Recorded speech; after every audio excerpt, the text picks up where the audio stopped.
안녕하세요. 12월 17일 12월의 세 번째 주 금요일이 모두 마감 지었습니다. 여전히 HLB는 우하향으로 열려져 있고 아직은 바닥을 찾을 수가 없는 바닥을 찾고 있는 과정이지만 현재는 아직 하방의 경직이 나오지 않고 여전히 우하향으로 열려져 있어서 오늘은 63만 2,980주 전일보다 거래량이 더 많이 나왔으며 HLB는 1.16%의 하락, 400원이 빠진 34,150원. 장중에는 34,000원도 밀린 33,800원, 2%까지 하락을 해서 그래도 34,000원에는 안정이 됐습니다. 아직은 전저점을 지속적으로 깨고 있는 그러한 상황. 저는 지난 10월 중반 이후 가격대부터 욕을 먹으면서 하방으로 열려져 있다. 기술적인 분석으로 이렇게 말씀드려서 관망 내지는 아직은 우하향이었으니까 보수적으로 접근하자 이렇게 지속적으로 언급을 드렸습니다. 오늘은 베트남의 소식도 리보사라님의 소식도 아무런 소식이 없습니다. 그래서 오늘 새벽에 올린 영상에 어느 주주분의 이야기로 오늘 이야기를 한번 해볼까 합니다. 이경호 님인데요. 여기 이렇게 해서 사기극을 그만하라 이렇게 말씀을 하셨고 세 분이 맞다 사기치지 마라. 그리고 또 한 번은 그래서 제가 뭐가 사기란 건가요? 이유 없는 그냥 뭐 사기냐 이런 식으로 해서 2시간 정도를 기다렸는데 그거에 대한 답변이 없었습니다.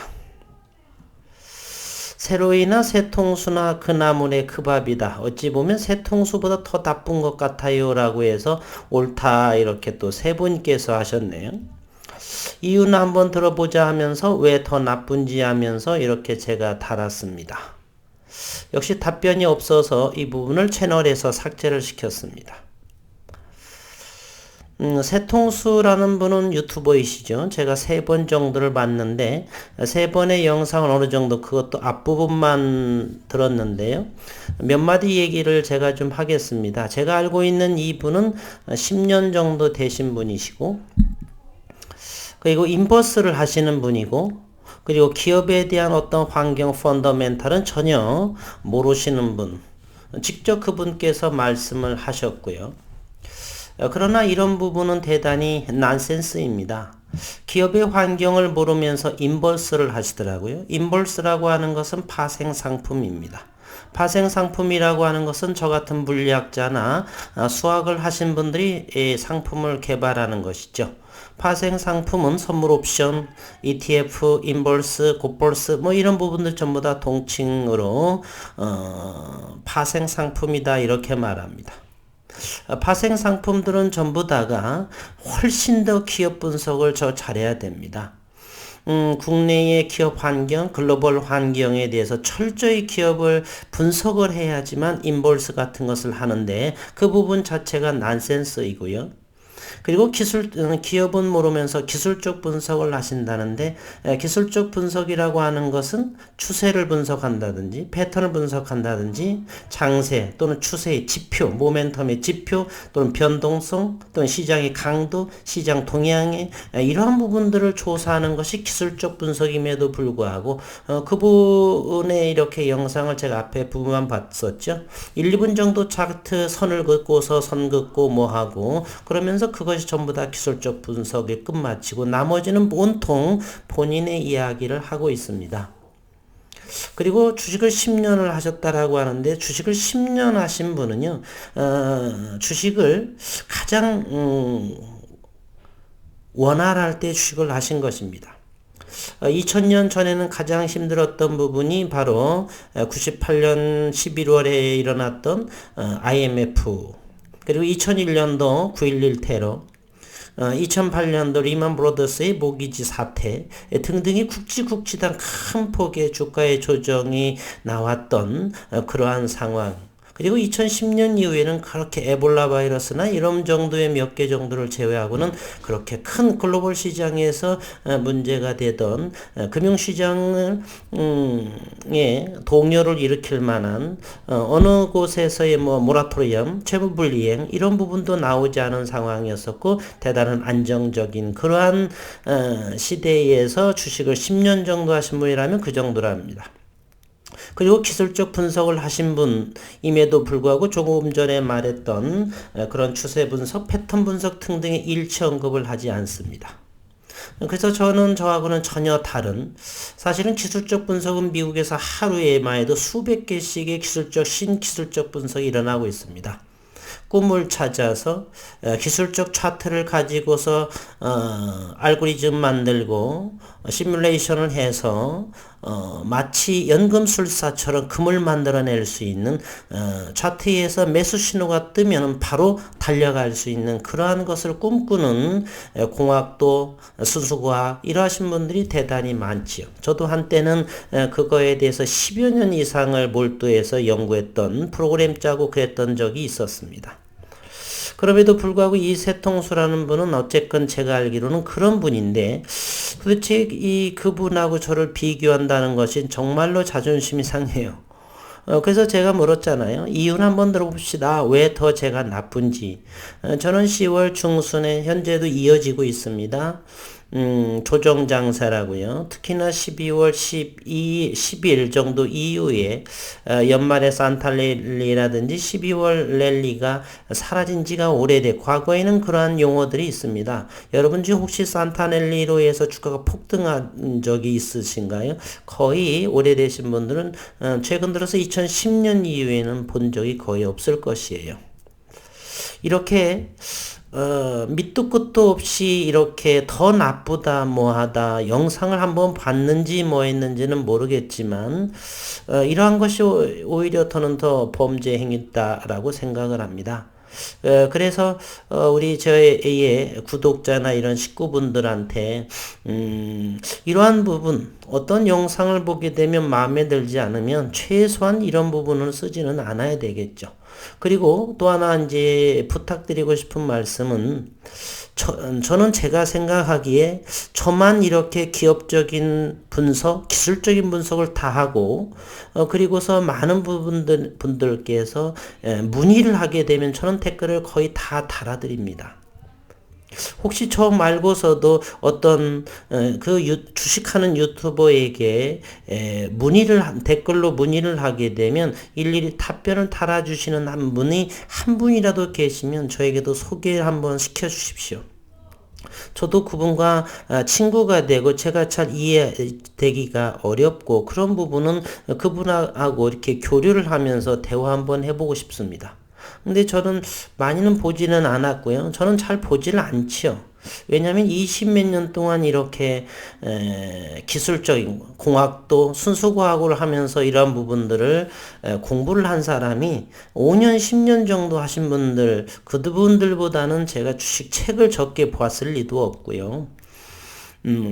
그리고 경제나 경제학자 또는 금융 쪽에 했던 문과 지망생들 회계라든지 경영 경제 저는 현재의 주식시장에서는 이과 지금의 주식시장을 보더라도 IT와 PT의 주가가 오르죠. 문과적인 그러한 시야 전문가 펀드 매니저 이런 분들은 전부 다 이과 계통은 거의 많이 있지를 않습니다. 그러나 주가가 궁극적으로 오를 수밖에 없는 근본적인 이유는 그 기업이 가지고 있는 기술력이라든지 파이프라인을 어느 정도 정확하게 분석하고 파악할 수 있는 사람들은 문과, 경상 계열에 있는 사람보다는 이과 계열에 있는 사람들이 훨씬 더 유리합니다. 이 세상이 왜 이렇게 움직이고 있는가? 저는 물리학을 공부했기 때문에 가장 기본 근본 원리를 알기 때문에 그러한 물체가 세워지고 이어지고 그리고 어떠한 터널링의 효과다 뭐하다 여러 가지의 이 전반적인 이 세상에서 이루어지고 있는 현재의 IT의 그러한 근본 원리를 전부 다 알고 있습니다. 현재 주식시장에서도 ITPT를 빼서 다른 ITPT를 뺀 그러한 기업에 있어서 주가가 크게 상승하는 기업이 몇 개나 됩니까? 거의 없습니다. 어쨌든, 제가 당부드리고 싶은 것은, 누군가의 영상을 보고 도움이 된다라고 한다라면 최소한 이런 말, 나쁜 것 같다 그러면 어떤 나쁜 것인지 소통을 하고 뭐하지. 밑도 끝도 없이 너는 더 나빠. 사기극이야. 이렇게 말한다라면, 채널에는 필요가 없죠. 그래서 저도 2시간 정도를 기다리면서 이분을 채널에서 영원히 삭제시켜 버렸습니다. 그리고 또 하나의 부탁, 조금 전에 언급을 드렸지만은 또 이렇게 어떤 댓글로 이렇게 묻는 말에 답변을 해주신 분이 혹시라도 계시면 제게도 꼭 소개를 부탁드리겠습니다. 그러한 기회를 이분은 잃은 거라고 생각을 합니다. 제가 물론 능력은 많지는 않지만 그래도 25년 정도를 공부를 하면서 저는 주식을 했습니다. 그래서 주식에 대해 웬만한 경험자, 기술적인 분석 어느 정도를 충분히 이해를 합니다. 어쨌든 우리 식구님들께서도 현재는 주가의 흐름이 우하향이에요. 이것을 이 차트를 보고서 누가 선뜻 들어간다는 것은 어리석은 짓입니다.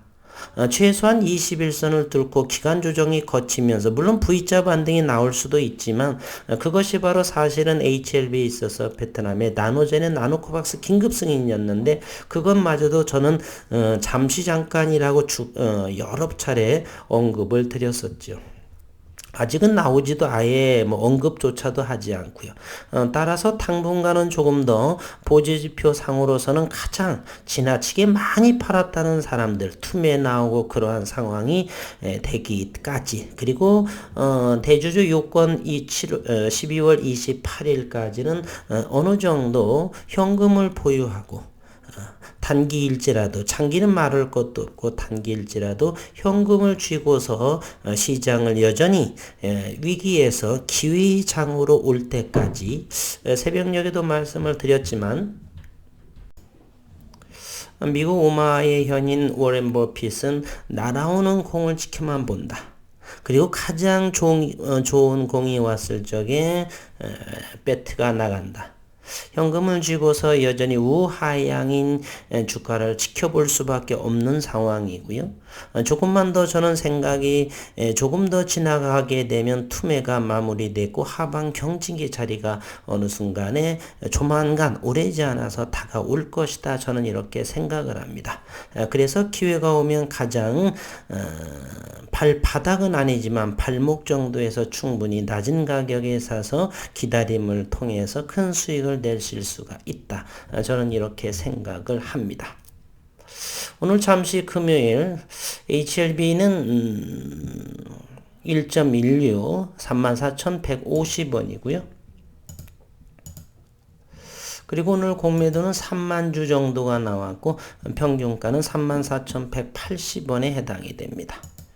HLB 생명과학은 공매도가 37,500주가 나오고 평균가는 11,600원. 오늘 HLB는 보합을 형성했습니다. 11,700원입니다. 아직은 이렇게 시기적으로 차트의 모습이 나쁘지 않은 모습인데 보통 이런 바닥권에서 이러한 캔들이 나오게 되면 이제는 상승의 흐름으로 그런 기존의 그런 추세가 바뀌는 변곡이 되는 그러한 시점이 되는데 아직은 12월 오늘이 17일이요. 따라서 아직은 크리스마스 정도 지나서 조금 더 그때 정도에 매수해 볼까라는 시야를 가지게 되고 현재로서는 조금 더 지켜보자는 그러한 마음가짐이 좋을 것 같습니다. 오늘 시장 수급을 한번 보도록 하겠습니다. HLB 생명과학은 오늘 외국인들 이틀째 어제는 5만 천주 오늘은 15만 3천 주가 매수가 들어왔고 HLB는 어제에 이어서 오늘 또 11,383주, 오늘은 76,779주, 외국인의 장중의 매수가 공매도보다 훨씬 많았다라고 하는 것을 우리는 알 수가 있고요. HLB 생명과학은 보합을 형성했고, HLB 테라퓨틱스는 1.96% 상승, 넥스트 사이언스는 2.56 가장 큰 낙폭이 큰 17,100원까지 넥스트 사이언스는 여전히 우하방향으로 열려 있습니다. 전에 언급을 드렸죠. 넥스트 사이언스는 저는 이 상승의 흐름이 리밸런싱의 상승인 것으로 보인다. 만약 이것이 나노코박스의 긴급 승인에 의한 것이라면 다른 HLB MOU를 맺었었죠. 8월 달에. 그러면 이 MOU를 맺은 HLB도 움직였어야 됩니다. 그러나 따로 국밥처럼 움직였던 것으로 봐서 이 넥스트 사이언스는 모건 스탠리 지수의 변이로 인해서 리밸런싱 으로 인한 것이 아닌가. 여전히 12월 11일 경계로 인해서 그 이유는 이 부분이 전부 다가 외국이나 자금에 의해서 빠져나감에 이름만 올리게 되는 것이죠. 그러면서 이렇게 가격 조정이 심화되고 있다. 그렇다면 천저점 자리인 15,000원까지도 충분히 기다려볼 만하다. 저는 이렇게 생각을 합니다.